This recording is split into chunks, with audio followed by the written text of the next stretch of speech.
नमस्कार दोस्तों, आज हम बात करने वाले हैं महामारी क्या होती है, किसी बीमारी को महामारी कब घोषित किया जाता है और किसी बीमारी के महामारी घोषित होने का मतलब क्या होता है, क्या क्या इसमें बदलाव आते हैं, एक सामान्य बीमारी में और एक महामारी में क्या अंतर होता है।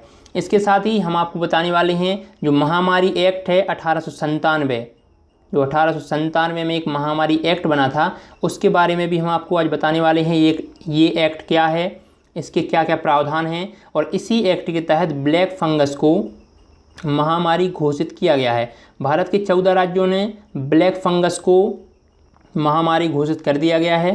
तो इस सब के बारे में हम आपको इस वीडियो में बताने वाले हैं।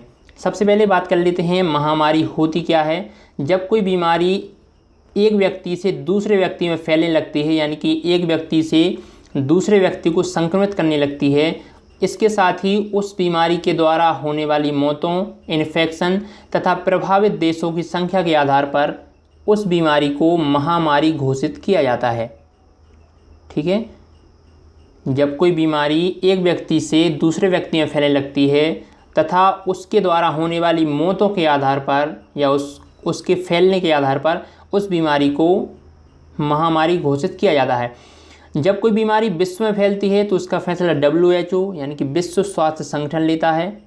ठीक है, जब कोई बीमारी एक देश से दूसरे देश में फैलने लगती है तो उसका फैसला WHO लेता है कि इस बीमारी को महामारी घोषित करना है या नहीं करना है। ठीक है, लेकिन कोई भी देश या कोई भी राज्य भी किसी एक बीमारी को महामारी घोषित कर सकता है अपने देश में या अपने राज्य में।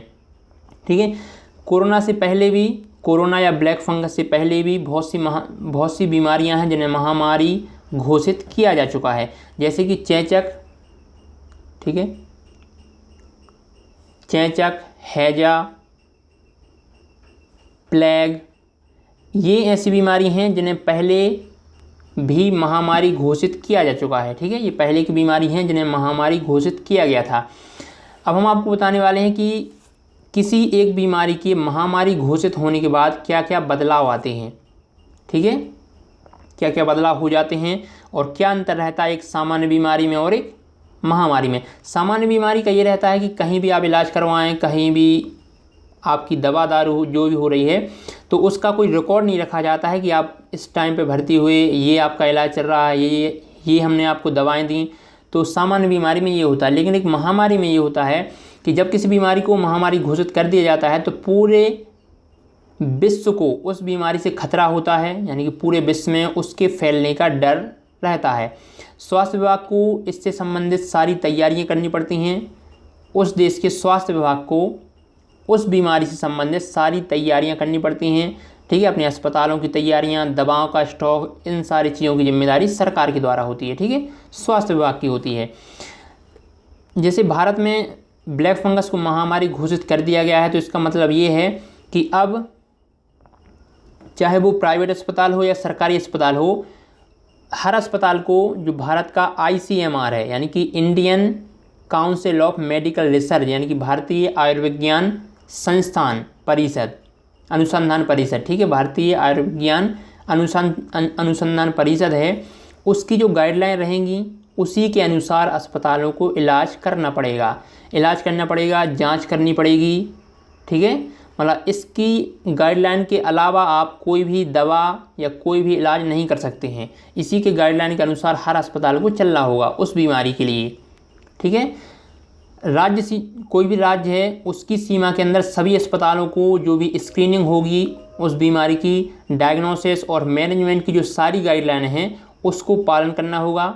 ICMR के द्वारा जो गाइडलाइन जारी की गई हैं उसे पालन करना होगा। हर मरीज की जानकारी रखनी होगी। ये सबसे बड़ी बात रहती है महामारी में कि आपको हर मरीज की जानकारी रखनी पड़ेगी कि वो कब भर्ती हुआ, उसका इलाज कैसे चल रहा है, क्या उसको दवाएं दी जा रही हैं, उसकी कंडीशन क्या है, इन सब का आपको रिकॉर्ड रखना होता है एक महामारी में। ठीक है, और हर मरीज की आपको जानकारी स्वास्थ्य विभाग को देनी पड़ती है। ठीक है, सरकार इसके इलाज की व्यवस्था करती है, दवा की व्यवस्था करती है और इस पूरी महामारी पर निगरानी रखती है।